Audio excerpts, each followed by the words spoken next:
चलिए स्टार्ट करें। Chemical bonding में हम लोग टाइप्स ऑफ बॉन्डिंग से स्टार्ट कर रहे हैं और सबसे पहला टाइप है आयनिक बॉन्ड। आयनिक बॉन्ड के लिए प्राइमरी कंडीशन मैंने आपको बताई है, क्या होना चाहिए? इलेक्ट्रोनेगेटिविटी गैप 2 या 2.1 से ज्यादा होना चाहिए। अगर इलेक्ट्रोनेगेटिविटी गैप इससे ज्यादा है तो हम लोग डायरेक्टली बोल सकते हैं कि आयनिक बॉन्ड बन रहा है। आयनिक बॉन्ड में क्या होगा? Complete charge transfer. पहला पॉइंट जो है वो ये है कि इसके अंदर कंप्लीट चार्ज ट्रांसफर, इलेक्ट्रॉन एक एटम से निकल जाएगा और दूसरे एटम के पास पूरी तरह ट्रांसफर हो जाएगा। एक एटम से इलेक्ट्रॉन निकल जाएगा, दूसरे एटम के पास पहुंचेगा वो इलेक्ट्रॉन और कंप्लीट चार्ज ट्रांसफर होगा। उसके बाद पॉजिटिव और नेगेटिव का जो अट्रैक्शन होगा उसे आयनिक बॉन्डिंग बोलेंगे। जो पॉजिटिव पार्ट होगा उसे कैटायन बोलेंगे, जो नेगेटिव पार्ट होगा उसे एनायन बोलेंगे। दो वर्ड है कैटायन एनायन। कैटायन किसको बोलेंगे? पॉजिटिवली चार्ज्ड, और एनायन किसको बोलेंगे? Negatively charged ions. Simple example देखें तो पॉजिटिवली चार्ज में sodium plus, aluminium 3 plus, calcium 2 plus. Simple example. Negative में Cl माइनस, O2 माइनस, और कोई हो सकता है F माइनस, Br माइनस। तो ये negatively charged ions that is anions के एग्जांपल हैं, ये कैटायंस के एग्जांपल हैं। आपने देखे भी होंगे, शायद पता भी होगा इतनी बात। इसमें तो मेरे ख्याल से कोई डाउट नहीं होना चाहिए, पॉजिटिव और नेगेटिवली चार्ज्ड आयंस। सर आप आयोनिक बॉन्ड में क्या बता रहे थे कि निगेटिवली इलेक्ट्रोनेगेटिविटी गैप कितना होना चाहिए? 2.1 से, अगर 2.1 या 2.1 से ज्यादा होता है तो सिंपली बोल सकते हैं कि हमेशा आयनिक बॉन्ड बनेगा। सर ये इलेक्ट्रोनेगेटिविटी गैप किसके बीच का? दोनों कैटायन और एनायन के बीच का, और किसके बीच में होगा? अच्छा, दो ही तो अपने पास ले रहे हैं आयनिक हाँ बॉन्ड बनाने के लिए। हाँ। So the next part is factors favorable for ionic bonding. पहला, inert gas configuration. Inert gas type configuration, जैसे सोडियम का कॉन्फ़िगरेशन क्या होता है आप लोग बताओ मुझे। Na+ का कॉन्फ़िगरेशन क्या होता है, या सोडियम का कॉन्फ़िगरेशन क्या होता है? Na+ तो बाद में बताते हैं, पहले बताइए सोडियम का कॉन्फ़िगरेशन क्या होता है? इलेक्ट्रॉनिक कॉन्फ़िगरेशन 1s2 2s2 वाला क्या होगा सोडियम के लिए? 1s2 2s2 2p6 3s1। शाबाश अमन, बहुत बढ़िया। 1s2 2s2 2p6 3s1, यही आता है। अगर इलेक्ट्रॉनिक कॉन्फ़िगरेशन ऐसा है 1s2 2s2 2p6 and 3s1, 1s2 2s2 2p6 3s1, जो नियरेस्ट नोबल गैस कॉन्फ़िगरेशन है वो क्या होगा? नियोन होना चाहिए। नियोन का कॉन्फ़िगरेशन क्या होता है? 1s2 2s2 2p6 3s1 नहीं होता नियोन में। तो अगर किसी तरह ये इलेक्ट्रॉन रिमूव हो जाए तो अपना नोबल गैस कॉन्फ़िगरेशन आ जाएगा।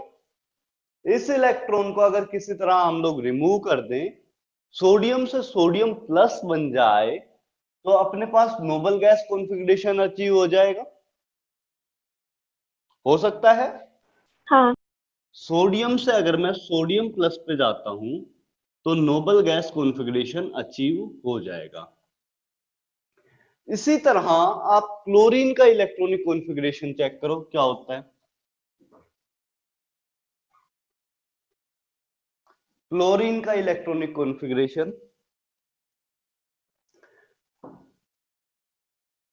1s2 2s2 2p6 3s1 3p5 ये होता है क्या? नहीं 3s2 3s2 होता है क्लोरीन के लिए। ठीक है, यहां 3s2 आ गया। और भी कोई मिस्टेक है? नियरेस्ट नोबल गैस कॉन्फ़िगरेशन किसका होगा? आर्गन का। आर्गन का कॉन्फ़िगरेशन क्या होता है? 1s2 2s2 2p6 3s2 3p6 ऐसा कुछ होता है क्या?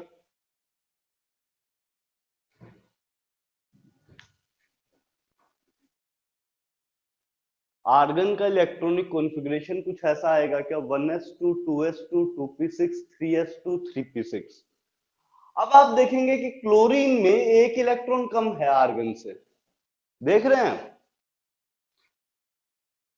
क्लोरीन में आर्गन से एक इलेक्ट्रॉन कम है। अगर क्लोरीन में आर्गन से एक इलेक्ट्रॉन कम है तो मैं क्या ऐसे बोल सकता हूं कि क्लोरीन में एक इलेक्ट्रॉन एक्स्ट्रा डाल दिया जाए तो ये नियरेस्ट नोबल गैस कॉन्फ़िगरेशन पे पहुंच जाएगा। अगर क्लोरीन में मैं एक एक्स्ट्रा इलेक्ट्रॉन डाल दूं तो ये नियरेस्ट नोबल गैस कॉन्फ़िगरेशन पे पहुंच जाएगा, आर्गन की तरह कॉन्फ़िगरेशन हो जाएगा इसका। हाँ। और ये इलेक्ट्रॉन आएगा कहां? क्योंकि सोडियम एक इलेक्ट्रॉन एक्स्ट्रा आपका रिलीज कर रहा है। अभी अभी हमने देखा कि सोडियम ये कॉन्फ़िगरेशन अचीव करने के लिए एक इलेक्ट्रॉन रिलीज करेगा। ये इलेक्ट्रॉन अगर क्लोरीन के पास पहुंच जाए, क्लोरीन एटम है आपका, उसके पास ये इलेक्ट्रॉन पहुंच जाए तो क्या बन जाएगा? Chlorine minus. ठीक है क्या? यहां से सोडियम ने क्या किया? सोडियम प्लस में कन्वर्ट हुआ और एक इलेक्ट्रॉन रिलीज किया। ये इलेक्ट्रॉन क्लोरीन के पास पहुंच गया और क्या बना दिया? Chlorine minus. ठीक है आद्या? Yes sir. अगर ये बात ठीक है तो अब एक बार Na प्लस और Cl माइनस बन गए तो ये दोनों क्या होंगे? नोबल गैस टाइप कॉन्फ़िगरेशन होंगे, काफी स्टेबल कॉन्फ़िगरेशन हो जाएगा। आपको पता है कि नोबल गैस कॉन्फ़िगरेशन काफी ज्यादा स्टेबल कॉन्फ़िगरेशन होता है। इसमें सबका ऑक्टेट पूरा होता है, मतलब 8 इलेक्ट्रॉन पूरे हो जाते हैं आउटर मोस्ट में, है ना आद्या? हाँ, इतना समझ आ गया। तो उसके बाद क्या होगा? सोडियम पे पॉजिटिव चार्ज, क्लोरीन पे नेगेटिव चार्ज, दोनों पे अपोजिट चार्ज है, अट्रैक्ट करेंगे एक दूसरे को। और अट्रैक्ट करेंगे तो दोनों पास पास रह सकते हैं। हाँ। तो उस टाइप की बॉन्डिंग को क्या बोलते हैं? जो सिर्फ अट्रैक्शन है, इलेक्ट्रोस्टैटिक फोर्स ऑफ अट्रैक्शन है। इसको दिखाते कैसे हैं? Na plus Cl minus. इस टाइप की बॉन्डिंग को क्या बोल देते हैं? Ionic bonding. यहां ये सिर्फ इलेक्ट्रोस्टैटिक फोर्स ऑफ अट्रैक्शन है, कुछ और नहीं है। यहाँ पे बॉन्ड नहीं दिखाते इन बिटवीन, यहाँ पे कंप्लीट इलेक्ट्रॉन ट्रांसफर हुआ है। उसके बाद जो आयंस बने हैं, उन आयंस में जो अट्रैक्टिव फोर्सेस होते हैं उनको क्या बोलते हैं? Ionic bonding. इतनी बात समझ आई? हाँ बहुत बढ़िया। अगर इतनी बात सर, समझ मतलब आई, यहाँ पे Na प्लस पॉजिटिवली है और Cl माइनस निगेटिवली है, तो दोनों अट्रैक्ट करेगा, यही आप अट्रैक्ट बोल रहे करेंगे हैं? बिल्कुल। हाँ। आयनिक बॉन्ड को ही इलेक्ट्रोवैलेंट बॉन्ड बोलते हैं। पहले इसका डेफिनेशन लिख लीजिए। The chemical bond The chemical bond which is formed in between two or more atoms, ionic bonding की definition लिख लीजिए। The chemical bond which is formed in between two or more atoms, the chemical bond which is formed in between two or more atoms as a result of as a result of as a result of transfer of one or more electrons as a result of transfer of one or more electrons, as a result of transfer of one or more electrons is known as ionic bond. आपके पास sodium chloride किस form में आता है? आप घर में sodium chloride को use करते हैं, कैसा दिखाई देता है? वाइट। वाइट दिखाई देता है। क्रिस्टल्स की फॉर्म में दिखाई देता है क्या? क्रिस्टल्स हाँ। की फॉर्म में आता है, बहुत छोटे छोटे क्रिस्टल्स, है ना, जो आप नमक यूज हाँ। करते हैं घर में खाने में, छोटे छोटे क्रिस्टल्स होते हैं। सो क्रिस्टल की फॉर्म में आएगा। क्रिस्टल को ब्रेक करने के लिए जितनी एनर्जी लगेगी, मतलब अगर मैंने क्या बोला, आयनिक बॉन्डिंग क्या है? पॉजिटिव और नेगेटिव के बीच का अट्रैक्शन है। अब पॉजिटिव नेगेटिव उसमें क्या हो रखा है, क्रिस्टल में पास पास आ रखे हैं। सोडियम पे प्लस चार्ज आया है, क्लोरीन पे नेगेटिव चार्ज आया है। दोनों सोडियम और क्लोरीन पास पास क्रिस्टल में एग्जिस्ट करते हैं। एक सोडियम के अराउंड कुछ क्लोरीन एटम्स होंगे, एक क्लोरीन एटम के अराउंड कुछ सोडियम एटम होंगे। तो होगा क्या कि इस क्रिस्टल को ब्रेक करने के लिए जितनी एनर्जी लगेगी उसे क्या बोलते हैं, lattice energy. Lattice energy basically क्या है कि सेपरेट कर दें सोडियम और क्लोरीन को वापस से। जब सोडियम और क्लोरीन एक दूसरे के साथ कंबाइन हुए, आयनिक अट्रैक्शन हुआ, तो बन गया लैटिस, अपना क्रिस्टल बन गया। और क्रिस्टल को ब्रेक करने के लिए जितनी एनर्जी लगे उसको क्या बोल देते हैं, लैटिस एनर्जी। कैलकुलेशन कैसे करते हैं वो मैं सिखाऊंगा इसका, लेकिन बेसिकली ये है क्या, क्रिस्टल को ब्रेक करने के लिए जितनी एनर्जी लगेगी, सोडियम और क्लोराइड को अलग अलग करने के लिए जितनी एनर्जी लगेगी, उस एनर्जी को क्या बोलते हैं, लैटिस एनर्जी। ये लैटिस एनर्जी का बात समझ में आया क्या होता है सिंपल वर्ड्स में? आद्या, सर पर अलग क्यों करना? अलग क्यों करना?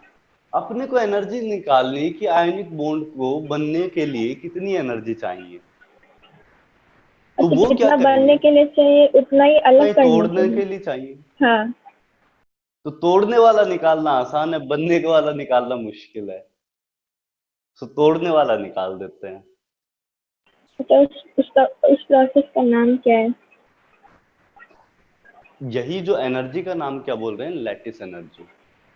सर वो तो एनर्जी हुआ ना, जो तोड़ने के एनर्जी, बाद हम लोग ला रहे हैं, तो उसको हाँ, तोड़ेंगे कैसे? उसको तोड़ेंगे कैसे, एक बोर्न हैबर साइकिल होती है, थोड़ा सा बाद में डिस्कस करता हूँ। अच्छा। जैसे पहले मैं डेफिनेशन दूंगा उसके बाद बताता हूँ। बोर्न हैबर साइकिल बोलते हैं, और उसके थ्रू हम लोग ये निकालते हैं पूरा, ठीक है।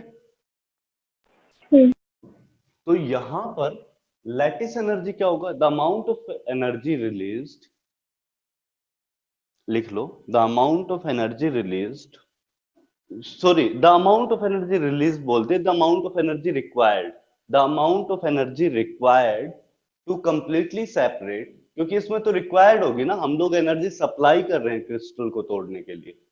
The amount of energy required to release, sorry, required to break apart, the amount of energy required to break apart 1 mole of solid ionic compound, the amount of energy required to break apart 1 mole of solid ionic compound into its constituent gaseous ions। ये एक बार दोबारा से repeat कर देते हैं, the amount of energy required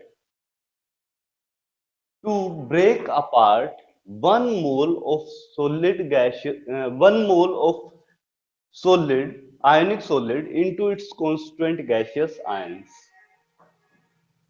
the amount of energy required to break apart 1 mole of solid ionic compound into its constituent ions। Copy हुआ?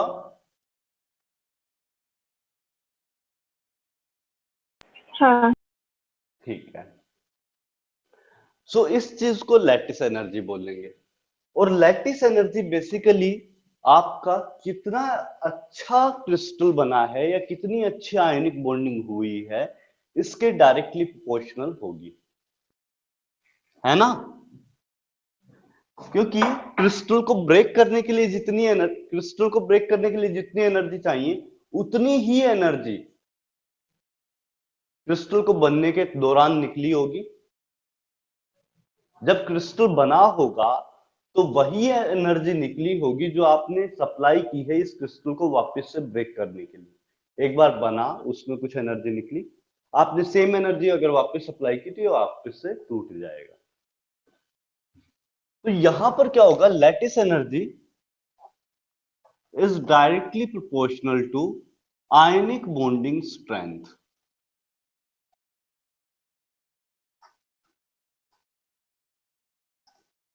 ठीक है।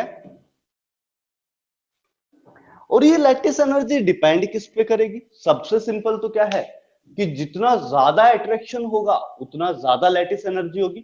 बिल्कुल सिंपल वर्ड्स में, जितना ज्यादा अट्रैक्शन उतनी ज्यादा लैटिस एनर्जी होगी।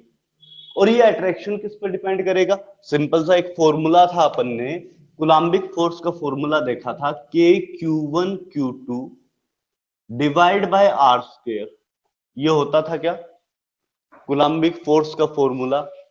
हाँ। अगर पोटेंशियल एनर्जी की बात करें तो Q1Q2 बाय आर था।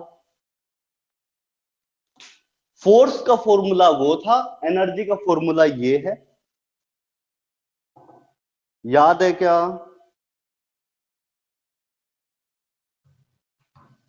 तो मैं क्या बोलूंगा, एनर्जी अब यहां पर लैटिस एनर्जी के फॉर्म में डिफाइन कर देंगे। So lattice energy will be directly proportional, inversely proportional to radius. आपके पास जो रेडियस नहीं बोलूंगा, यहां पे क्या बोलूंगा, R plus plus R minus. मतलब कैटायन और एनायन के बीच का जो डिस्टेंस होगा उसके डायरेक्टली प्रोपोर्शनल होगी। थोड़ा और बड़ा लिख देते हैं, R plus plus R minus. ये कैटायन का रेडियस, ये एनायन का रेडियस, दोनों का सम कर दूंगा तो क्या हो जाएगा, कैटायन और एनायन के बीच का डिस्टेंस हो जाएगा, है ना। कैटायन और एनायन के बीच का डिस्टेंस निकालना है तो कैटायन का रेडियस प्लस एनायन का रेडियस कर दूंगा तो कैटायन और एनायन का के बीच का डिस्टेंस निकल के आ जाएगा। मान लो दो चार्जेस हैं, पास पास एग्जिस्ट करते हैं, इस पे नेगेटिव चार्ज, इस पे पॉजिटिव चार्ज।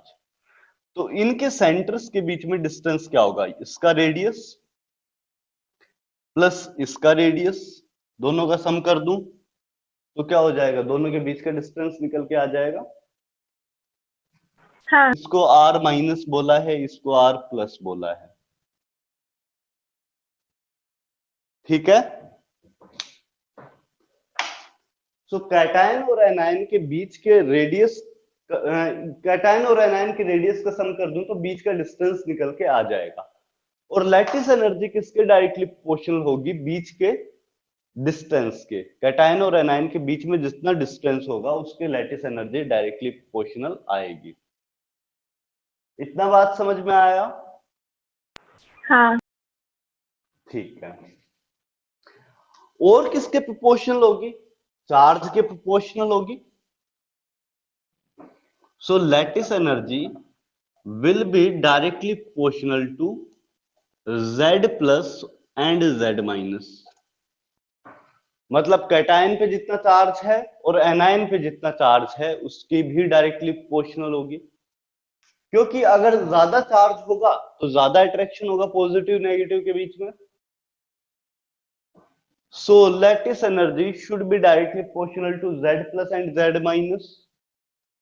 इतना ठीक है क्या? हाँ। तो इतना कॉपी कर लीजिए, लैटिस एनर्जी किस किस के प्रोपोर्शनल होती है, बीच के डिस्टेंस के और चार्ज के, दो चीजों के प्रोपोर्शनल लैटिस एनर्जी आएगी।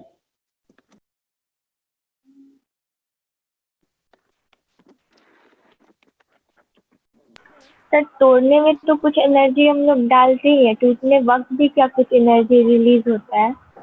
टूटते वक्त एनर्जी रिलीज नहीं होता है, आद्या, अपने को देना पड़ता है,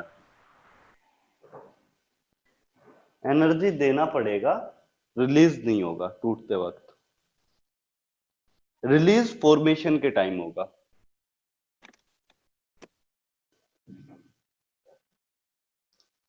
अब आपसे एक सिंपल क्वेश्चन पूछता हूं, NaCl और KCl के अंदर किसका लैटिस एनर्जी ज्यादा होगा?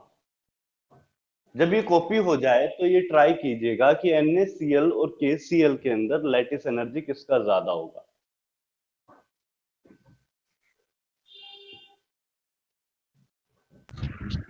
सर दोनों का इक्वल होगा। क्यों इक्वल होगा? सर Na प्लस से वो K प्लस साइज और में फर्क नहीं है Na प्लस और K प्लस के, चार्ज तो सेम है दोनों जगह, लेकिन क्या साइज में डिफरेंस नहीं है सोडियम और सोडियम और पोटेशियम के?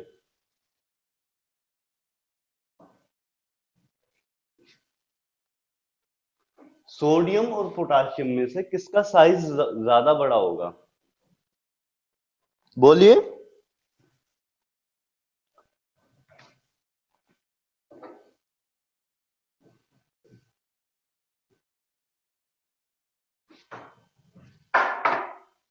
Down the group size increase करता है लिथियम, सोडियम, पोटाशियम, फिर rubidium and caesium. Down the group size increase करेगा, पोटेशियम का बड़ा होगा। पोटाशियम का साइज ज्यादा होगा। और आप देख रहे हैं कि रेडियस के इनवर्सली प्रोपोर्शनल है, मतलब पोटाशियम का साइज ज्यादा है, तो उसका मतलब क्या हुआ कि पोटाशियम के लिए लैटिस एनर्जी कम हो जाएगा क्योंकि इसका साइज ज्यादा बड़ा है।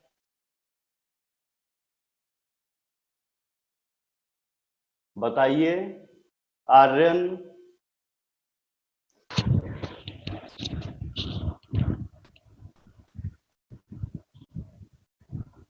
सर तो आर्यन, NaCl का हाँ NaCl का, NaCl का लैटिस एनर्जी ज्यादा होगा। NaCl का लैटिस एनर्जी ज्यादा होगा, सिंपल सी बात है, क्योंकि साइज पोटाशियम का ज्यादा है, इनवर्सली प्रोपोर्शनल है साइज के, तो हम लोग क्या बोलेंगे, NaCl का लैटिस एनर्जी ज्यादा होगा। ठीक है।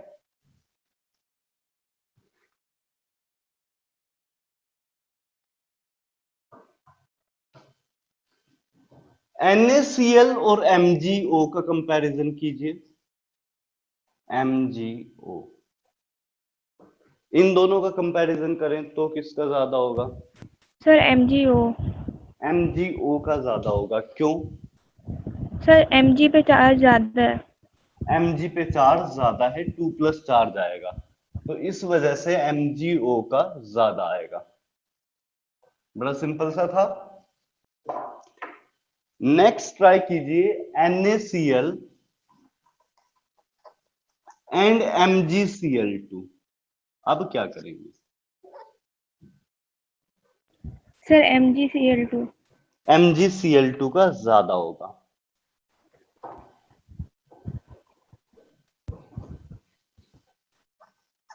NaCl Na2S। अब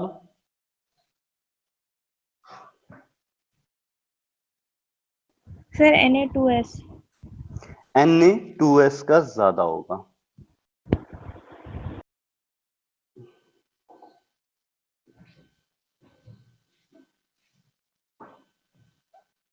NaF एंड Na2O किसका ज्यादा होगा? अब यहां पे दो फैक्टर हो गए, फ्लोरीन का रेडियस क्लोरीन ऑक्सीजन के रेडियस से कम है, मतलब फ्लोरीन का साइज छोटा है एज कंपेयर टू ऑक्सीजन। ऐसे में क्या करेंगे? NaF एंड Na2O,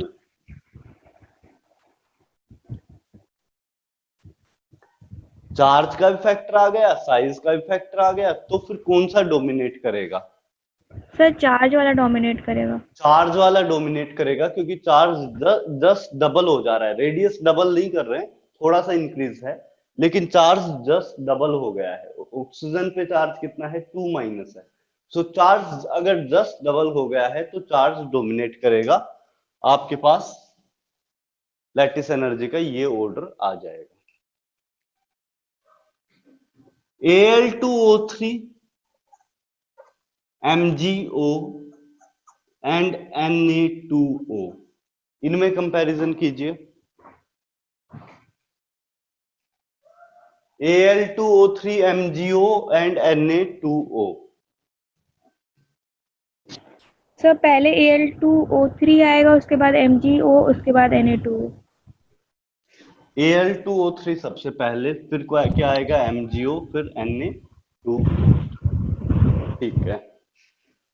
सो इस टाइप से ये ऑर्डर रहेगा लैटिस एनर्जी का। ये चीज कॉपी कर लीजिए, फिर मैं आगे बढ़ता हूं।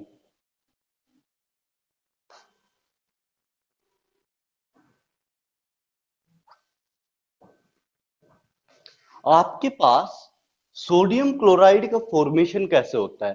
सोडियम एग्जिस्ट करता है, सॉलिड स्टेट में सोडियम आता है, केरोसिन ऑयल के नीचे हम लोग रखते हैं। सो सोडियम सॉलिड स्टेट में एग्जिस्ट करता है, क्लोरीन गैसियस फॉर्म में एग्जिस्ट करता है, Cl2 गैस की फॉर्म में क्लोरीन एग्जिस्ट करता है। लैटिस एनर्जी में हम लोग क्या कर रहे थे, हम लोग फाइनली आइसोलेटेड गैसियस आयंस में कन्वर्ट कर रहे थे। जब लैटिस को ब्रेक कर रहे थे तो फाइनली जो ऑब्टेन हो रहा था वो आइसोलेटेड गैसियस आयंस थे, मतलब गैसियस फॉर्म होनी चाहिए। लेकिन ये क्या है, एक सॉलिड है, एक मोलिकुलर फॉर्म है, मतलब डायटोमिक मॉलिक्यूल है Cl2। इसकी बजाय अपने चाहिए क्या, Cl-, वहां से एनर्जी चेक कर सकते हैं।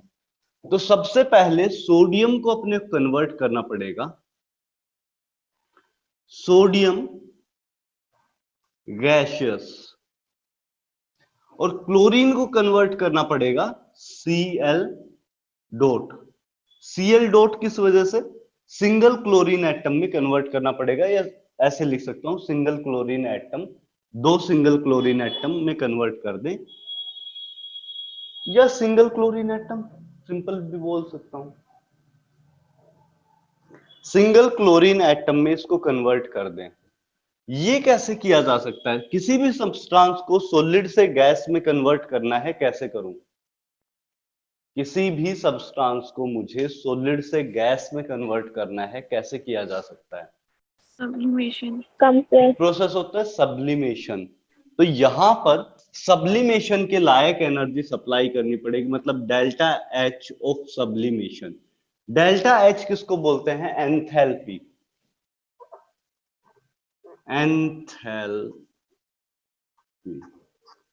Enthalpy is basically energy at constant pressure.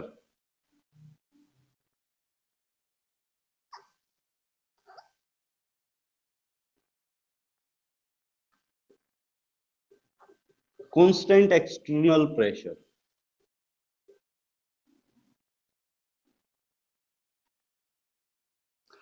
अब ये सब जो रिएक्शंस करा रहे हैं हम लोग, ये सब ओपन एटमॉस्फेयर में होती है, मतलब एटमॉस्फेरिक प्रेशर ऊपर से लगता रहेगा। तो energy at constant external pressure, मतलब एटमॉस्फेरिक प्रेशर यहां पे बात कर रहे हैं, उस अगर कांस्टेंट एक्सटर्नल प्रेशर चेक पे एनर्जी की वैल्यू चेक करता हूं तो उसे क्या बोला जाता है, एंथैल्पी। सो एंथैल्पी कुछ नहीं है, energy at constant external pressure है।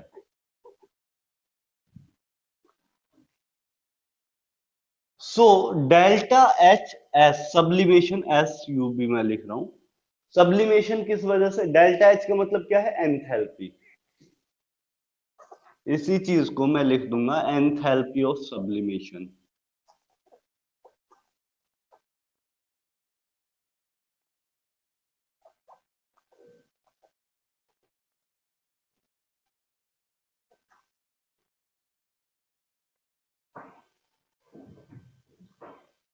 ठीक है, इतना बात आया समझ? एंथैल्पी ऑफ सब्लिमेशन पॉजिटिव होगी नेगेटिव होगी, बड़ा क्वेश्चन है, साइन क्या होगा? तो केमिस्ट्री में कहीं पे भी आपको साइन देखना हो, Positive. एक तुम्हें मेथड बताता हूं, हमेशा काम आएगा। केमिस्ट्री में कहीं भी साइन देखना हो तो खुद को सिस्टम मान लो कि मैं ये रिएक्शन हूं, मैं ये रिएक्शन हूं। अब मेरे को अगर एनर्जी मिले तो मेरा फायदा हुआ, अगर मुझे एनर्जी कहीं से मिल जा रहा है तो मेरा प्रॉफिट होगा, और मेरा प्रॉफिट अगर हो रहा है तो साइन क्या रखेंगे, पॉजिटिव। और मुझे एनर्जी देना पड़े तो मेरा लॉस है, साइन क्या हो जाएगा, नेगेटिव। बहुत सिंपल सा टेक्निक है। अगर मुझे एनर्जी देना पड़े तो साइन क्या हो जाएगा, नेगेटिव, क्योंकि मेरा लॉस हुआ है। और मेरे पास एनर्जी आए तो साइन क्या हो जाएगा, पॉजिटिव, क्योंकि मेरा प्रॉफिट हुआ है। इतना बात समझ आया? हाँ। तो यहां पर सब्लिमेशन के लिए आपको एनर्जी सप्लाई करना पड़ता है। आपने देखा भी होगा, सब्लिमेशन हम लोग कहीं पे कराते हैं, आयोडीन का सब्लिमेशन या कपूर जो घर में यूज करते हैं, उसको अगर आप मेल्ट करते हो तो वो डायरेक्टली सब्लिमेट करता है, देखा है? मेल्ट होने के बजाय डायरेक्टली सब्लिमेशन शो करते हैं कुछ सब्सटेंसेस। आयोडीन होता है, कपूर होता है, कैम्फर जिसको बोलते हैं हम लोग। सो ये सब सब्सटेंसेस डायरेक्टली सब्लिमेशन शो करते हैं। और बेसिकली आप इनको हीट करते हो तो सब्लिमेशन होता है, मतलब आप एनर्जी सप्लाई कर रहे हो, साइन क्या हो जाएगा, पॉजिटिव। अगर आपने एनर्जी सप्लाई की है तो साइन क्या हो जाएगा, पॉजिटिव। तो इसमें साइन लिखने की जरूरत नहीं है क्योंकि पॉजिटिव साइन है, नेगेटिव होता तो लिखना पड़ता। यहां पर क्या हुआ है, bond dissociation energy divide by 2, BDE क्या है, बॉन्ड डिसोसिएशन एनर्जी। ये क्या होती है,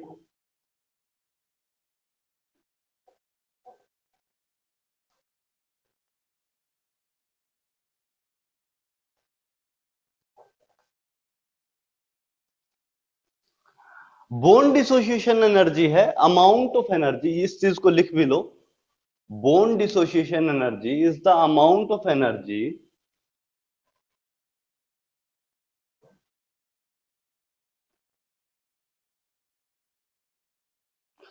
bond dissociation energy is the amount of energy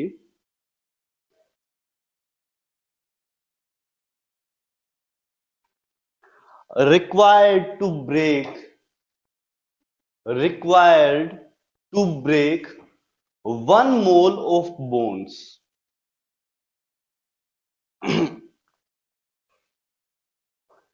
Bond dissociation energy is the amount of energy required to break 1 mole of bonds.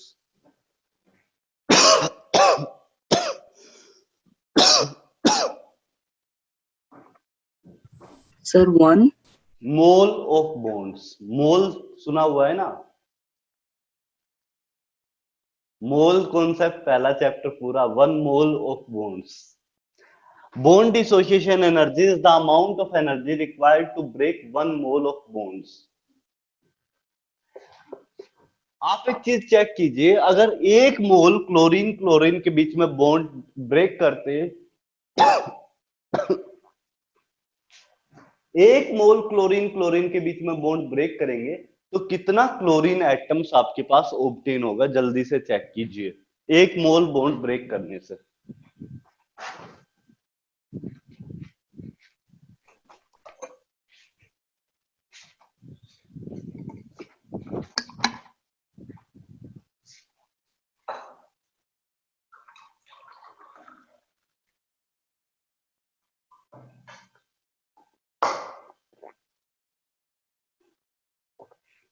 अगर मैं 1 मोल chlorine chlorine के बीच में बॉन्ड ब्रेक करता हूं तो क्या हो जाएगा, आपके पास 2 मोल क्लोरीन एटम्स ऑब्टेन होंगे। देखो, एक बॉन्ड को ब्रेक करने से क्लोरीन क्लोरीन के बीच में एक बॉन्ड को अगर मैं ब्रेक करूं तो 2 क्लोरीन एटम्स ऑब्टेन होते हैं, ठीक है क्या? एक बॉन्ड को अगर मैं ब्रेक करता हूं तो 2 क्लोरीन एटम्स ऑब्टेन होंगे, और एक मोल बॉन्ड को ब्रेक करूंगा तो 2 मोल क्लोरीन एटम्स आपके पास ऑब्टेन हो जाएंगे। ये बात समझ में आ रही है? एक बॉन्ड को ब्रेक करता हूं तो 2 क्लोरीन एटम्स ऑब्टेन होंगे, एक मोल बॉन्ड को ब्रेक करूंगा तो 2 मोल क्लोरीन एटम्स ऑब्टेन होंगे। हाँ आद्या बोलो। हाँ सर, आ गई है। तो bond dissociation energy is the amount of energy required to break 1 mole of bonds। लेकिन एक मोल अगर बॉन्ड ब्रेक करते हैं तो 2 मोल क्लोरीन एटम्स आपके पास ऑब्टेन होंगे, लेकिन अपने को चाहिए कितने, 1 मोल ही चाहिए। तो बॉन्ड डिसोसिएशन एनर्जी का हाफ ही लेंगे ताकि अपने पास 1 मोल ही क्लोरीन एटम्स ऑब्टेन हो। ये बात समझ आई। 1 मोल क्लोरीन एटम्स को लेना है तो बॉन्ड डिसोसिएशन एनर्जी का हाफ लेना पड़ेगा। टोटल बॉन्ड डिसोसिएशन एनर्जी नहीं ले सकते क्योंकि उससे 2 मोल क्लोरीन एटम्स ऑब्टेन हो जाते हैं। ये कॉन्सेप्ट समझ आया?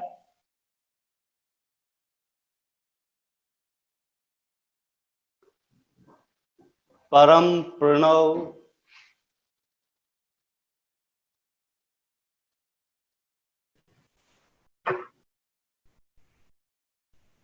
प्रणव समझ आया या नहीं ये बात बताइए। Ayush, yes. Ayush Yes, sir. Exams कैसे गए? अच्छे वैसे केमिस्ट्री में क्या आया? सर अभी पता चलेगा सर, अभी तक पता नहीं चला। नहीं, क्वेश्चंस क्या आए थे, इजी थे या डिफिकल्ट थे? सर थोड़ा से 4th चैप्टर से थोड़े से टफ आए थे। थोड़ा सा टफ था। चलिए, मोलिकुलर ऑर्बिटल थ्योरी से क्या पूछा? सर उससे तो आसान चीज ही पूछी सर, इतनी मतलब उससे इतनी टफ नहीं। चलो कोई बात नहीं। तो यहां से क्लोरीन एटम्स आपके पास ऑब्टेन हो गए, 1 मोल क्लोरीन एटम।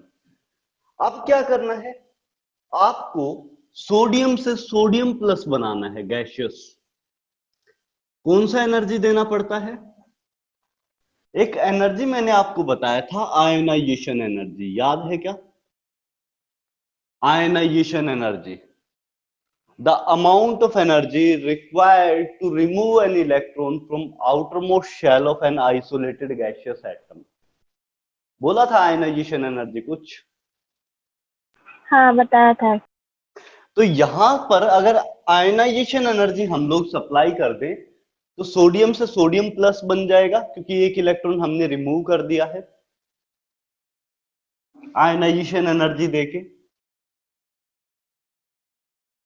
और क्लोरीन से क्लोरीन माइनस बनाना है तो यहां पर 1 इलेक्ट्रॉन एक्स्ट्रा सप्लाई करना है। यहां पे क्या आ जाएगा, electron gain enthalpy, electron gain enthalpy.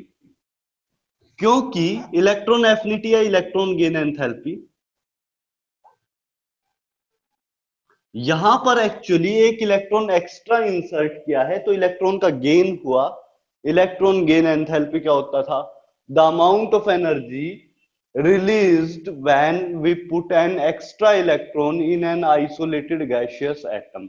Isolated gaseous atom में एक एक्स्ट्रा इलेक्ट्रॉन डालें तो जितनी एनर्जी रिलीज होगी उसे क्या बोलेंगे, इलेक्ट्रॉन गेन एंथैल्पी। एंथैल्पी मैंने अभी अभी आपको बताया ही है क्या होता है। तो इलेक्ट्रॉन गेन एंथैल्पी यहां पर आपका रिलीज होगा।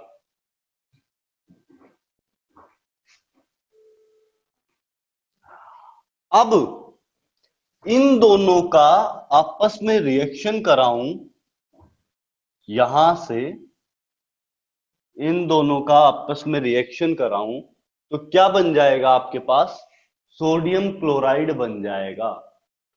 और यहां से कितनी एनर्जी रिलीज होगी, lattice energy, simply lattice energy.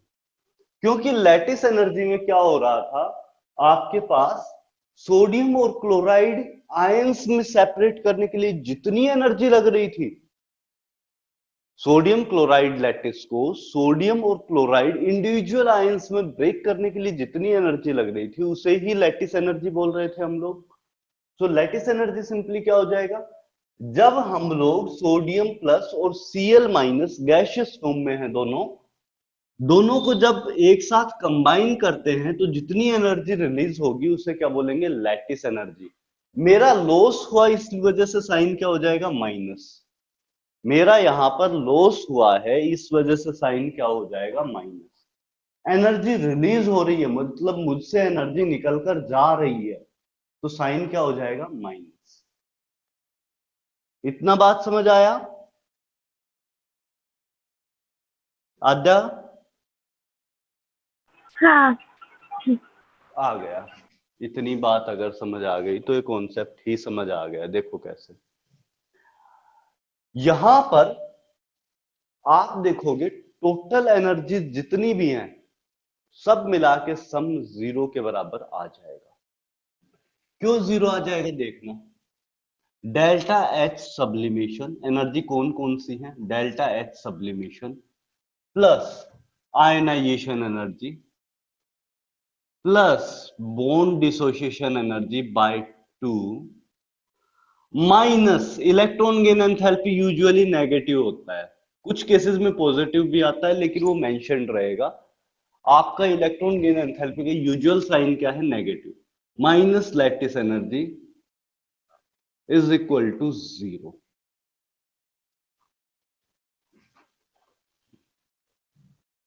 क्योंकि अगर आप वैसे बात करो तो सिंपली देखो, सोडियम क्लोराइड को ब्रेक करके इस फॉर्म में लाने के लिए जितनी एनर्जी चाहिए उतनी एनर्जी इस साइड से भी सोडियम क्लोराइड को इस फॉर्म में लाने के लिए चाहिए।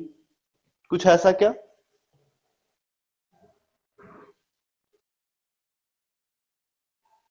अरे एक चीज और रह गई, सॉरी, जीरो नहीं, अरे सॉरी सॉरी सॉरी, एक चीज बोलना भूल गया। फॉर्मेशन के लिए जितनी एनर्जी चाहिए वो निकल के आएगी। मैं थोड़ा सा इस चीज को गलत लिख गया। यहां पर फॉर्मेशन के लिए जितनी नेट एनर्जी लगेगी किसी भी स्टेप से जाओ बराबर आ जानी चाहिए। यहां से ये सारे स्टेप्स में जितनी एनर्जी लग रही है वो उतनी ही एनर्जी फॉर्मेशन के लिए यहां से भी लगेगी। इसको थोड़ा सा चेंज कर देना, डेल्टा एच एफ के बराबर अपने पास आ जाएगा। ये क्या है, एंथैल्पी ऑफ फॉर्मेशन। इस चीज को मुझे थोड़ा सा एक एनर्जी में मेंशन करना भूल गया था, यहां पे भी डाल सकते हो, उससे नेगेटिव साइन आ मतलब जीरो के बराबर आ जाएगी। Enthalpy of formation,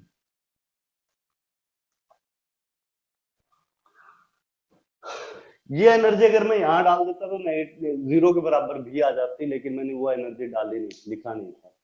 so delta H F enthalpy of formation है। इस साइड से जाओ या इस साइड से जाओ, दोनों साइड से किसी भी साइड से आप जाओ तो दोनों साइड से एनर्जी बराबर आएगी। या दोनों सबका सम कर दूं तो दोनों साइड से जीरो बन जाएगा। अगर इसको मैं यहां से हटा देता, मतलब यहां पे जितनी टोटल एनर्जी बनी माइनस डेल्टा एच एफ कर देता तो सम जीरो के बराबर आ जाता। अब ये होता कैसे है, delta H F is the enthalpy of formation. मुझे आइस को मेल्ट करना है, मेल्ट करके वाटर में कन्वर्ट करना है। तो इसके कुछ कुछ मेथड हो सकते हैं। क्या हो सकता है कि मैं थोड़ा थोड़ा करके टेम्परेचर बढ़ाऊं या एकदम से टेम्परेचर बढ़ा दूं, दोनों केसेस में मेल्ट तो होगी।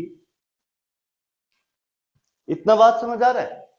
आइस को अगर मुझे मेल्ट करके वाटर में कन्वर्ट करना है तो मैं थोड़ा थोड़ा टेम्परेचर बढ़ा सकता हूँ या एकदम से टेम्परेचर सप्लाई कर सकता हूँ। दोनों केसेस में मेल्ट तो होगी। यहां पे वही चीज हो रही है। यहां पर आप चाहे डेल्टा एच एफ सप्लाई करो, delta enthalpy of formation supply कर दो, या मल्टीपल स्टेप्स से लेके आओ, एक एक स्टेप में ब्रेक करते जाओ। डेल्टा एच एफ में भी क्या होगा, आपका सीधा का सीधा दिखाई दे जाएगा कि NaCl बन गया। लेकिन अपने को पूरी प्रोसेस को ब्रेक करना है तो कुछ इस तरह से, पहले सोडियम को कन्वर्ट किया सोडियम गैसियस में, फिर सोडियम गैसियस कन्वर्ट किया सोडियम प्लस में, इस साइड से क्लोरीन जो Cl2 की फॉर्म में है डाई एटॉमिक फॉर्म में, उससे कन्वर्ट किया सिंगल एटम ऑफ क्लोरीन, और फिर उसको कन्वर्ट किया Cl माइनस में, फिर लैटिस एनर्जी निकल के आया और फाइनली NaCl बन गया। लेकिन दोनों साइड से बना तो NaCl ही, और स्टार्टिंग पॉइंट भी सेम था, यहीं से शुरू कर रहे हैं दोनों साइड से, सो दोनों साइड से एनर्जी बराबर हो जाएगा। ये बात समझ आ रहा है या नहीं आ रहा? दोनों साइड से एनर्जी बराबर हो जाएगा, या और एक्सप्लेन करूं? आद्या? हाँ सर, आया कि दोनों साइड इक्वल एनर्जी होगा। दोनों साइड आपके पास एनर्जी इक्वल आ जाएगा, और उसी चीज को मैंने फाइनली लिख दिया कि कुछ ऐसे आपका होगा। यहां पर साइन क्या रहेगा लैटिस एनर्जी का? क्योंकि लैटिस एनर्जी रिलीज हुई है तो नेगेटिव साइन है, ठीक है, सब कुछ ठीक है। ये ऐसा कुछ रहेगा, आपको साइन मेंशन्ड रहेगा। इसमें से एक क्वेश्चन कैसे आता है, आपको मोस्ट ऑफ द एनर्जीज दे देगा, बस दो चीजें रह जाएंगी, आइदर लैटिस एनर्जी गायब होगा या डेल्टा एचएफ गायब होगा। तो आपको वो फाइंड आउट करना होगा, बाकी सारी वैल्यूज का पुट करते जाओ और अपना आंसर निकाल दो। जैसे आपको डेल्टा एच सब्लिमेशन दे देगा, आयनाइजेशन एनर्जी दे देगा, बॉन्ड डिसोसिएशन एनर्जी दे देगा, इलेक्ट्रॉन गेन एंथैल्पी दे देगा, डेल्टा एचएफ दे देगा। आपको निकालना क्या होगा? Lattice energy. समझ आया? हाँ सब कुछ दे देगा, बस एक वैल्यू मिसिंग होगी, वो निकालनी होगी। प्रोसेस ये होगा, ये पता होना चाहिए कि बॉन्ड डिसोसिएशन एनर्जी बाय 2 होता है। साइन अगर वहां पे मेंशन्ड हो कि साइन ये है, तो वही साइन यूज करो। आप अपने साइड से सबको पॉजिटिव मान के, अगर साइन मेंशन्ड है तो साइन वो यूज करेंगे। मान लो अगर आपको इलेक्ट्रॉन गेन एंथैल्पी का साइन गिवन है, नेगेटिव साइन है, तो आप वो साइन यूज करोगे। लैटिस एनर्जी का साइन अगर आपको नेगेटिव गिवन है तो वही साइन यूज करोगे। जो साइन गिवन है वही साइन हम लोग यूज कर सकते हैं डायरेक्टली। अगर साइन गिवन नहीं है, मोड में दे रखा है, तो हम लोग क्या करेंगे, अपनी तरफ से लैटिस एनर्जी को क्या साइन देंगे? नेगेटिव, जबकि इलेक्ट्रॉन गेन एंथैल्पी को भी नेगेटिव साइन देंगे, बाकी सब पॉजिटिव होती है, क्योंकि इन केसेस में एनर्जी रिलीज होती है, otherwise most of the cases में एनर्जी रिक्वायर्ड होती है। सर हाँ जी श्रेया बोलो। दिस एनर्जी सपोज -280 जूल दिया, हाँ, तो तो वो हम माइनस साइन यूज करेंगे हम लोग। तो हम ऐसे नहीं लिखेंगे minus of minus lattice energy नहीं, से, माइनस ऑफ माइनस नहीं लिखना है, वही चीज मैं वो समझा रहा प्लस हूँ। हो जाता। नहीं नहीं, माइनस ऑफ माइनस नहीं लिखना है, सिर्फ एक ही बार माइनस लिखना है, क्योंकि मैंने अपनी तरफ से यहाँ पे साइन दे दिया है। ओके सर, ठीक है, तो उस मैं केस में हम अज्यूम सभी को करके चल रहा हूँ कि पॉजिटिव लैटिस, मानेंगे सबको ऐसे केस पॉजिटिव में, मान सकते हो। और उसके बाद साइन अलॉट कर देंगे। नहीं, अगर प्रॉब्लम कहाँ आती है, देखो लैटिस एनर्जी गिवन हो गया और लैटिस एनर्जी का साइन मेंशन्ड नहीं है, the magnitude of lattice energy, जो सबसे सिंपल घुमाने का हाँ तरीका तब होता है, माइनस होगा। तो फिर आपको लगाना पड़ेगा अपनी तरफ से साइन। और आपको हम्म, ये पता होना चाहिए कि लैटिस एनर्जी केस में एनर्जी रिलीज होती है, तो हाँ आपको सर। माइनस पुट करना पड़ेगा, है ना? यस। बाकी सब चीजें कर लोगे। अगर पॉजिटिव रखते हो तो पॉजिटिव रख लो, अगर क्वेश्चन में साइन गिवन है तो आपको वही साइन यूज करने हैं, और अगर साइन गिवन नहीं है तो अपनी तरफ से लैटिस एनर्जी का साइन क्या होता है? माइनस, जबकि इलेक्ट्रॉन गेन एंथैल्पी का भी साइन माइनस होता है। कुछ न्यूमेरिकल आएंगे तो मैं आपको बताऊंगा, ठीक है? इतना बात समझ में आया? इसे क्या बोलते हैं? Born Haber cycle. ये जो पूरी इक्वेशन लिखते हैं इसे बोलते हैं हेस लॉ। पूरी इक्वेशन की जो कैलकुलेशन है उसे क्या बोला जाता है? हेस लॉ। और साइकिल को पूरी को, ये पूरी जो साइकिल बनी है घूम फिर के जो ये पहुंचा, इसे क्या बोलेंगे? Born Haber cycle. ये जो इक्वेशन बनाई ये किससे बनती है? हेस लॉ से। और ये पूरी साइकिल को क्या बोला जाता है? Born Haber cycle. Sir Hess law क्या है? हेस लॉ, ये जो कैलकुलेशन है, ये जो कैलकुलेशन करके फाइनल इक्वेशन बनाई है, ये हैश लॉ के थ्रू होती है कि एनर्जीज को ऐड किया जा सकता है।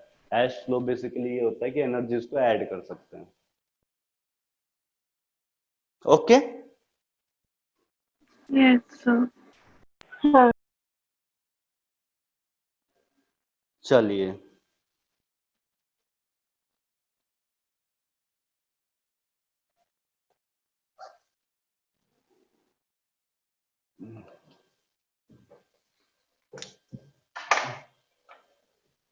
हाइड्रेशन इफेक्ट क्या होगा?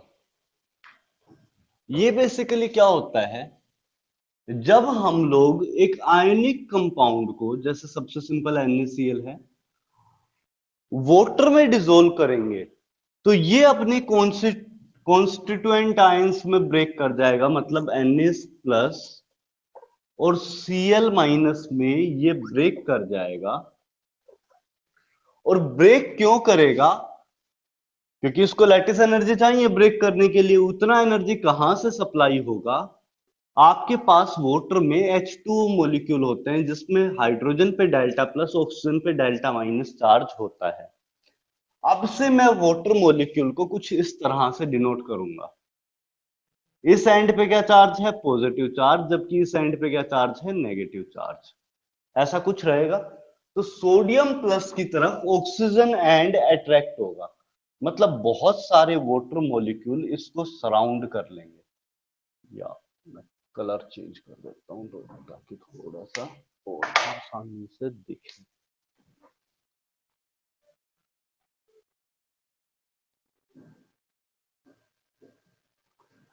सोडियम प्लस को बहुत सारे वाटर मॉलिक्यूल सराउंड कर लेंगे, क्योंकि ये ऑक्सीजन एंड इसकी तरफ अट्रैक्ट होगा। ऑक्सीजन पे डेल्टा माइनस चार्ज है, नेगेटिव चार्ज पॉजिटिव चार्ज की तरफ अट्रैक्ट होगा, और बहुत सारे ऑक्सीजन मॉलिक्यूल्स इसको सराउंड, H2O मॉलिक्यूल्स इसको सराउंड कर लेंगे। अब देखो, सोडियम और क्लोरीन में, सोडियम क्लोराइड में अट्रैक्शन काफी अच्छा था क्योंकि यहां पे प्रॉपर चार्ज आया था। लेकिन इस केस में क्या हुआ, जब H2O ने इसको सराउंड किया तो बहुत ज्यादा H2O मॉलिक्यूल सराउंड कर रहे हैं। उस केस में एक ही क्लोरीन था, इस केस में मल्टीपल H2O मॉलिक्यूल्स हैं। तो इस वजह से यहां से इस प्रोसेस में जब पॉजिटिव और नेगेटिव के बीच में अट्रैक्शन होगा तो ज्यादा एनर्जी रिलीज होगी एज कंपेयर टू जो सोडियम और क्लोरीन के बीच में एनर्जी थी, दैट इज लैटिस एनर्जी। उससे ज्यादा एनर्जी इस केस में रिलीज होगी। क्लोराइड माइनस की तरफ कौन अट्रैक्ट होगा? क्लोराइड माइनस की तरफ वाटर एंड अट्रैक्ट होगा, मतलब पॉजिटिव पार्ट इसकी तरफ अट्रैक्ट होगा। तो यहां पर कुछ आपको वाटर मॉलिक्यूल्स को ऐसे दिखाना पड़ेगा।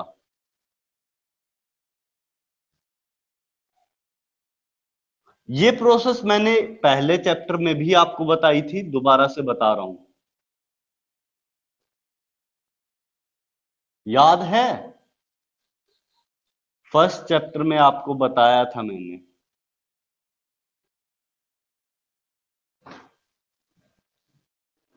Cl माइनस की तरफ हाइड्रोजन एंड अट्रैक्ट होगा क्योंकि इस पे पॉजिटिव चार्ज है, और इसको भी मल्टीपल H2O मॉलिक्यूल सराउंड कर लेंगे। तो उसकी वजह से दोनों काफी ज्यादा स्टेबलाइज हो जाएंगे, क्योंकि H2O ने जो सराउंड किया उससे एनर्जी काफी अच्छे अमाउंट में निकल के आएगी। इस एनर्जी को क्या बोलते हैं? Hydration energy. और प्रोसेस क्या बोलते हैं? हाइड्रेशन। कोई डाउट है तो बताओ। नहीं।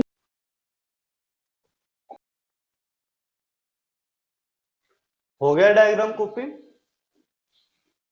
हाँ लिखिए,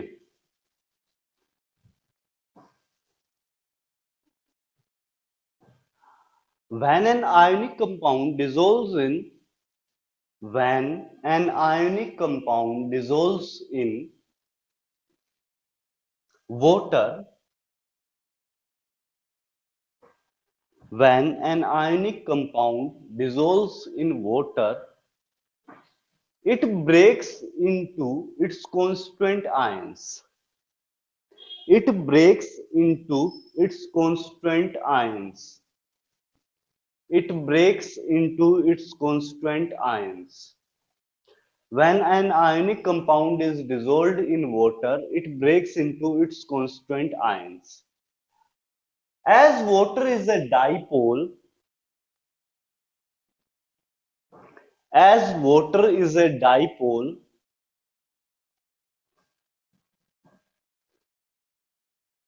as water is a dipole,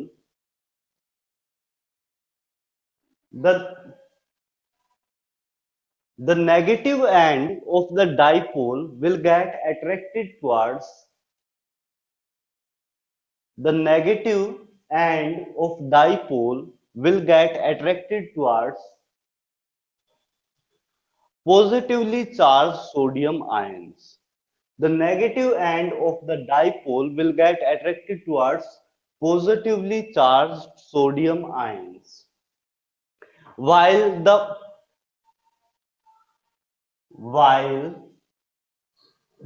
positive end of dipole will get attracted towards negatively charged chlorine ions, while the positive end of the dipole will get attracted towards negatively charged chlorine ions. इतना copy हुआ? Yes, sir. This process is known as hydration. This process is known as hydration.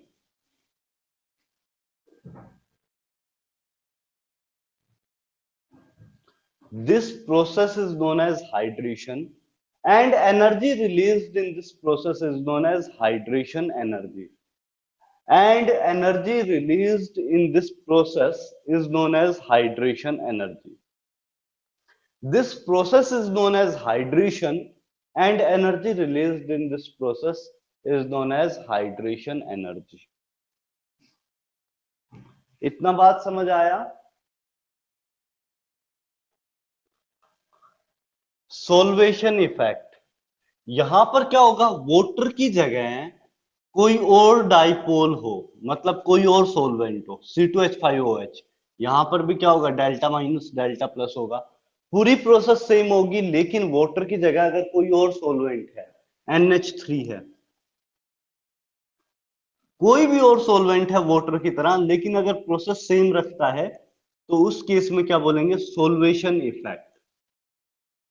Word hydro means water, और hydration energy सिर्फ water के लिए defined थी, कोई और solvent होगा तो हम लोग क्या बोलेंगे, solution energy. Same process same energy, solution energy किस केस में, कोई और सोलवेंट हो, जैसे C2H5OH या NH3, कोई भी और सोलवेंट होगा जो कि डाइपोल की तरह बिहेव करेगा, तो उस केस में एनर्जी को क्या बोलेंगे, सोल्वेशन एनर्जी, और इस इफेक्ट को बोलेंगे सोल्वेशन इफेक्ट।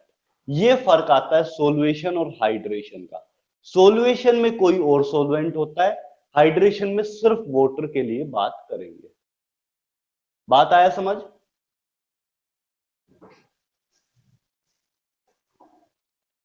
आद्या कोई डाउट है इस पार्ट में, सोल्वेशन वाले में? No, sir. ठीक है, तो ये सोल्वेशन इफेक्ट भी कॉपी कर लो, अपने वर्ड्स में लिख लेना। If solvent is other than water and act as dipole, then energy released is known as solvation energy and process is known as solvation effect.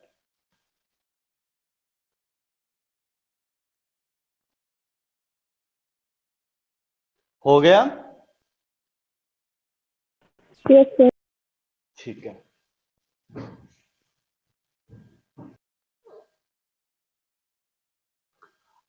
Factors, यहां पर हाइड्रेशन एनर्जी किस चीज पे डिपेंड करेगी, Z plus and Z minus के charge पे, is directly proportional to hydration energy.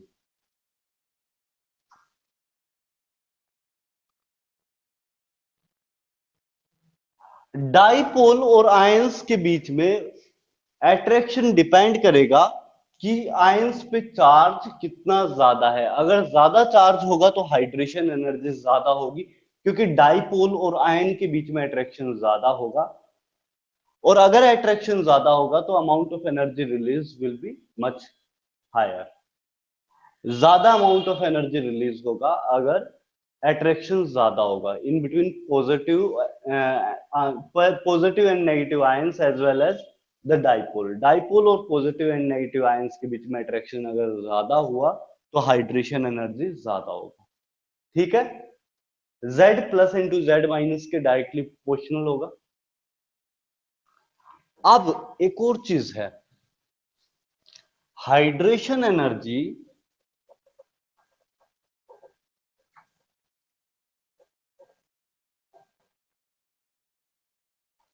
is directly proportional to 1 upon r plus 1 upon r minus। यहां दोनों का सम नहीं है, यहां दोनों का सम नहीं है। सम क्यों नहीं है? क्योंकि आप देख रहे हो सोडियम के साथ अलग टाइप से अट्रैक्शन शो कर रहा है, सोडियम के साथ अलग अट्रैक्शन शो कर रहा है, और क्लोरीन के साथ अलग अट्रैक्शन शो कर रहा है। सो दोनों के रेडियस में कोई रिलेशन नहीं है, रादर दोनों के साथ इंडिविजुअल अट्रैक्शन है, दोनों के साथ अलग अलग अट्रैक्शन है H2O का। दोनों के रेडियस के बीच में कोई रिलेशन नहीं है, R plus plus R minus नहीं करेंगे, रादर क्या होगा 1 upon R plus plus 1 upon R minus का सम होगा। ये क्यों होगा? क्योंकि आप देखिए इस केस में अगर एनर्जी को लिखने जाएंगे तो यहां पर एनर्जी आएगी KQ1Q2 बाय R, और यहां पर R किसका होगा? सिर्फ सोडियम का रेडियस हम लोग उस पर डिपेंड करेगा, और यहां पर भी same KQ1Q2 divide by R, और यहां पर R क्लोरीन का रेडियस है, यहां R प्लस कर दो, यहां R माइनस कर दो। KQ1Q2 को कॉमन ले लेंगे और क्या बच जाएगा 1 upon R plus plus 1 upon R minus. दोनों का इंडिविजुअली अलग अलग अट्रैक्शन है, बच क्या जाएगा यहां पर 1 upon R plus plus 1 upon R minus common बच जाएगा, उसके डायरेक्टली प्रोपोर्शनल हाइड्रेशन एनर्जी हो जाएगी। सो हाइड्रेशन एनर्जी के केस में आपके पास 1 upon R plus plus R minus नहीं होगा, रादर क्या होगा 1 upon R plus plus 1 upon R minus. So ये फैक्टर थोड़ा सा डिफरेंट है, इसको ध्यान रखना है। Hydration energy 1 upon R plus plus 1 upon R minus होती है, रहेगा ध्यान।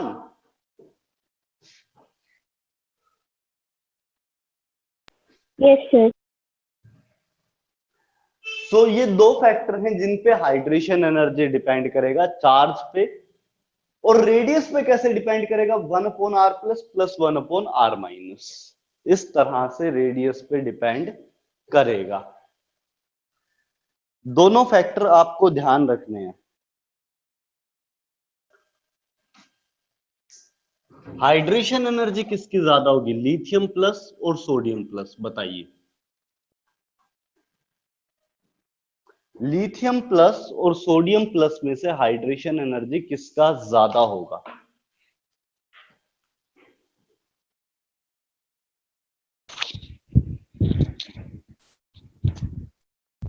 सर लिथियम प्लस का। लिथियम प्लस का हाइड्रेशन एनर्जी ज्यादा होगा। अब आपसे एक सिंपल सी चीज और पूछते हैं, साइज ऑफ हाइड्रेटेड आयन किसका ज्यादा होगा?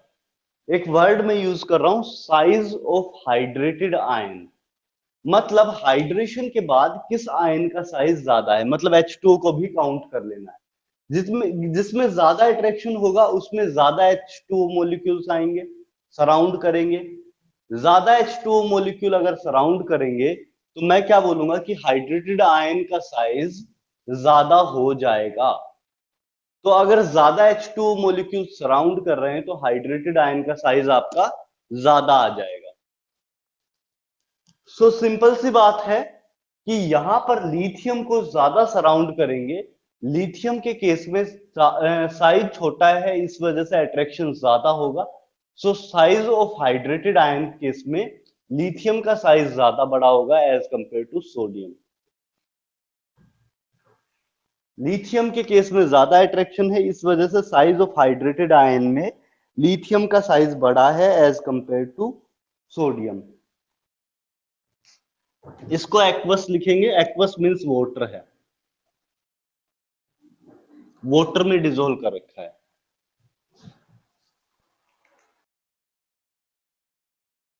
हुआ? इतना बात समझ में आया? हाँ चलिए बहुत बढ़िया। अगर इतना बात समझ में आ गया तो अभी अपने पास 3-4 मिनट और हैं, छोड़ देते हैं अभी, कोई बात नहीं, ठीक है। नया टॉपिक शुरू नहीं करेंगे अभी, कल हम लोग नेक्स्ट लेक्चर में इसी को आगे कंटिन्यू करेंगे, ठीक है। सर, अगर आइसोलेटेड बोला जाता है तो इसका क्या मतलब होता है, एक बार बताइए। आइसोलेटेड का मतलब है कि बाकी की दुनिया से कटा हुआ है। आइसोलेटेड पर्सन को क्या बोलते हैं, जैसे तुम्हारी क्लास में कोई लड़का सबसे अलग होके बैठता है, स्कूल में ऐसा होता होगा कि 1 या 2 लड़के ऐसे मिल जाते हैं जो बाकी किसी से बात ही नहीं करना पसंद करते, अपना एक कॉर्नर रोक लेते हैं, वहां पे बैठे रहते हैं।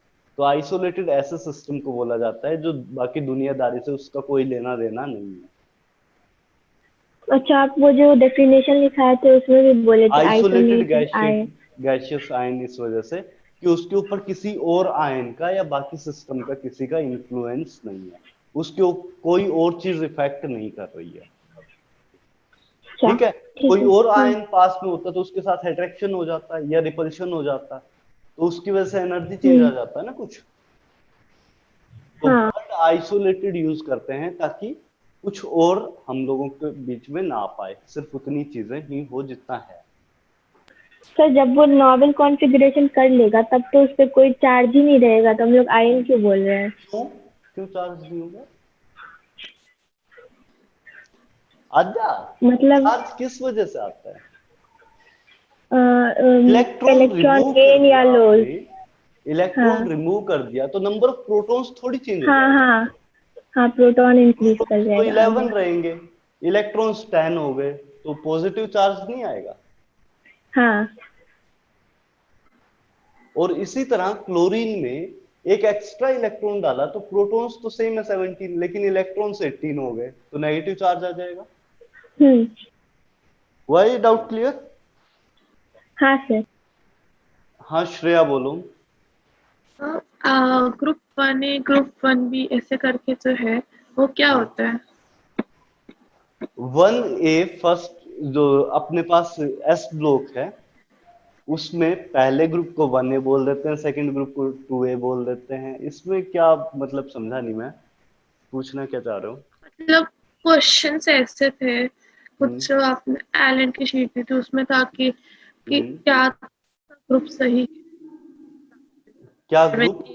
7B फिर 6A 6B ऐसे। तो ये क्या होता है, फर्स्ट ग्रुप जो बोलते हैं उसे 1A 2A, फिर जो अपने पास बोरोन ग्रुप है उसको 13th ग्रुप भी बोल दिया जाता है या 3A भी बोल दिया जाता है। 3A या 3B यूज कर रखा होगा, देख लेना। सर आप इसका कोई चार्ट भेज सकते हैं? हाँ, पीरियोडिक टेबल में गिवन होता है, आप पीरियोडिक टेबल कहीं पे भी गूगल सर्च करके देखोगे तो पीरियोडिक टेबल में गिवन होता है, मतलब आपकी बुक टेक्स्ट बुक में पीरियोडिक टेबल होगी तो वहां पे दे रखा होगा। खोल के देखोगे ना पीरियोडिक टेबल तो ऊपर लिखा रहता है नंबर, ग्रुप नंबर। वो किस वजह से डिफाइन हुआ है तो मेंडलीव ने किया, ये तो पता है। नहीं, ये किस वजह से डिफाइन हुआ कि थर्ड शेल में, जैसे फर्स्ट शेल में अगर एक इलेक्ट्रॉन आया तो 1A कर दिया, सेकंड शेल में आया 2A कर दिया। अब क्या होता है कि नीचे डी वाली सीरीज शुरू हो गई, तो अपन क्या करते हैं कि इसको 13th देंगे तो ठीक था, लेकिन अगर 3B बोलेंगे या 3A बोलेंगे, वो किस वजह से, क्योंकि यहां भी जो डी ब्लॉक में भी 3 आ जाता है, तीसरा इलेक्ट्रॉन डी में भी जा सकता है और पी में भी जा सकता है। अगर डी सब शेल पॉसिबल है तो थर्ड इलेक्ट्रॉन डी में जाएगा, और पी सब शेल पॉसिबल है तो पी में जाएगा। तो डिपेंड करता है कहां पे जा रहा है, तो उसके अकॉर्डिंग नेमिंग दी गई है।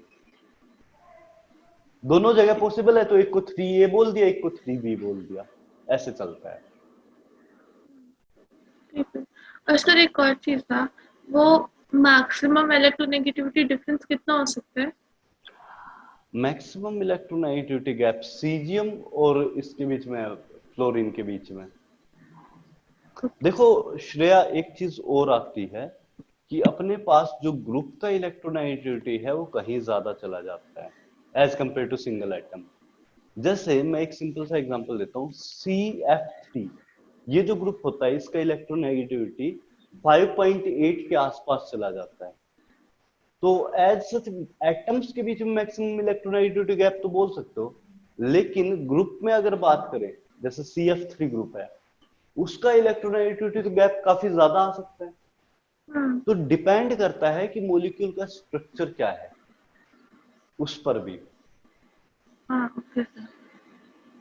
ठीक है यस सर। प्रणव, कोई डाउट है?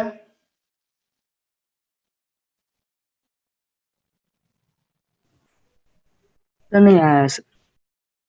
समझ नहीं आया या डाउट नहीं आया?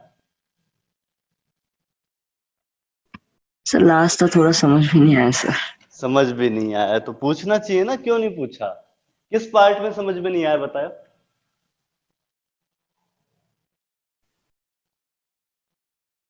प्रणव, सर ये हाइड्रेशन इफेक्ट था सर थोड़ा। Hydration effect. हाइड्रेशन इफेक्ट में बेसिकली क्या हो रहा है प्रणव, देखो मैं दोबारा एक बार एक्सप्लेन कर देता हूं।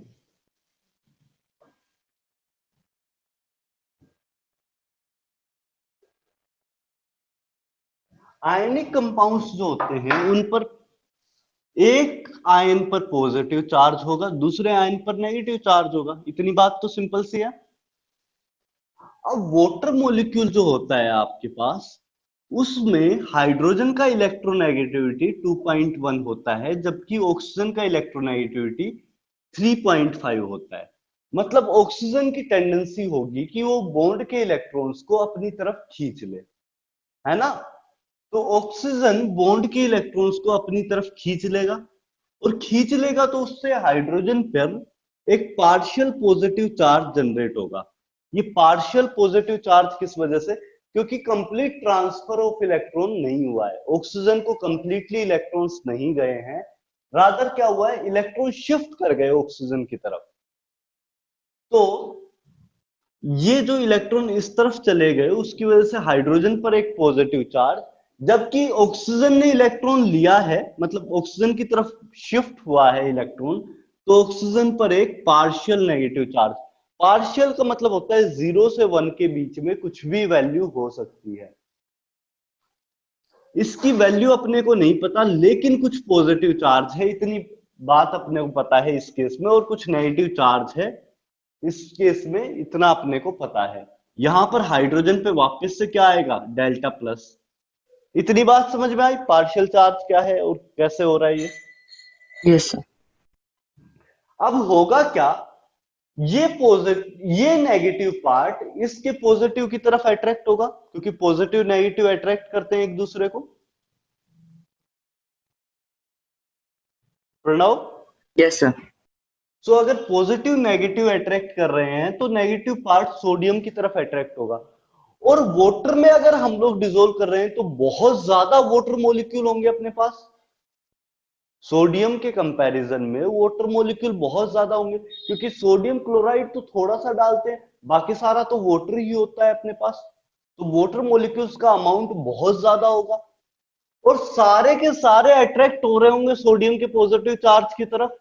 तो क्या होगा कि वाटर मॉलिक्यूल्स ऑक्सीजन एंड से, ये ऑक्सीजन एंड है, इसको ऑक्सीजन की फॉर्म में दिखा सकते हो, या ऐसे दिखा दो सिंपल सा, तुम्हें थोड़ा समझ अच्छे से आ जाएगा। ओ एच एच, यहां पे डेल्टा माइनस चार्ज है, यहां पर डेल्टा प्लस चार्ज है, ये सोडियम की तरफ अट्रैक्शन शो करेगा।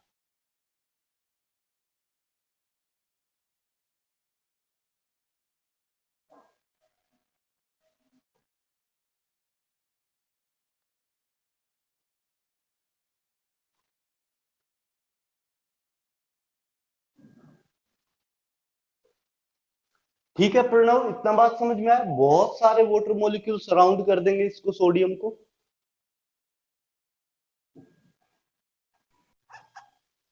यस सो सराउंड करेंगे, अट्रैक्शन हुआ कहीं पे भी, तो अट्रैक्शन में क्या होता है कि एनर्जी रिलीज होती है। कहीं पर भी अट्रैक्शन टर्म आ रहा हो तो उसका मतलब हुआ है कि सिस्टम स्टेबलाइज हुआ है, और सिस्टम स्टेबलाइज हुआ है तो उसका मतलब होता है कि एनर्जी रिलीज हुई है। सो इस प्रोसेस में पूरी में जिसमें अट्रैक्शन बिल्डअप हुआ, एनर्जी रिलीज होगी। प्रणव, यस सर और एनर्जी रिलीज होगी तो उसका साइन क्या होगा? नेगेटिव, क्योंकि मुझसे एनर्जी निकल के गई मतलब मेरा लॉस हुआ, और साइन नेगेटिव होगा। इस एनर्जी को ही हम लोग हाइड्रेशन एनर्जी बोलते हैं। जो एनर्जी रिलीज होती है उसी एनर्जी को हाइड्रेशन एनर्जी बोला जाता है, और इस पूरी प्रोसेस क्या बोलते हैं? Hydration effect. समझ आया? पक्का बताना, नहीं आया तो और कुछ रिपीट करूंगा। बताओ नहीं सर तो। आया आया सर आया देख लो, नहीं आया वो तो बाद में फिर दिक्कत रहेगी, अभी बता दो। सर आ गया तो क्लोरीन की तरफ हाइड्रोजन आयन अट्रैक्ट होगा क्योंकि इस पे डेल्टा प्लस चार्ज आया है, और ऑक्सीजन पे डेल्टा माइनस। तो क्लोरीन पे नेगेटिव चार्ज है, इस वजह से हाइड्रोजन एंड क्लोरीन की तरफ अट्रैक्ट होगा।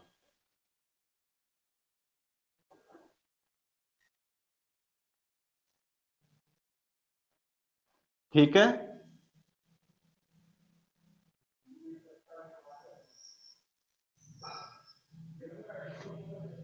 ओवरऑल जितनी भी एनर्जी रिलीज हुई उसे हाइड्रेशन इफेक्ट, हाइड्रेशन एनर्जी, और पूरे प्रोसेस को हाइड्रेशन इफेक्ट बोलते हैं।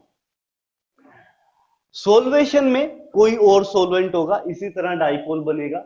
वाटर में जैसे डाइपोल बन रहा है, पॉजिटिव और नेगेटिव चार्ज जनरेट हो रहे हैं, वैसे ही कोई और सोलवेंट हो जैसे C2H5OH NH3, तो उस केस में क्या बोलेंगे? Solution effect. क्लियर हुआ? प्रणव, यस कोई सर और डाउट यस तो नहीं है? नहीं नहीं नहीं सर ठीक है, क्लास एंड कर दें। Yes sir. आर्यन,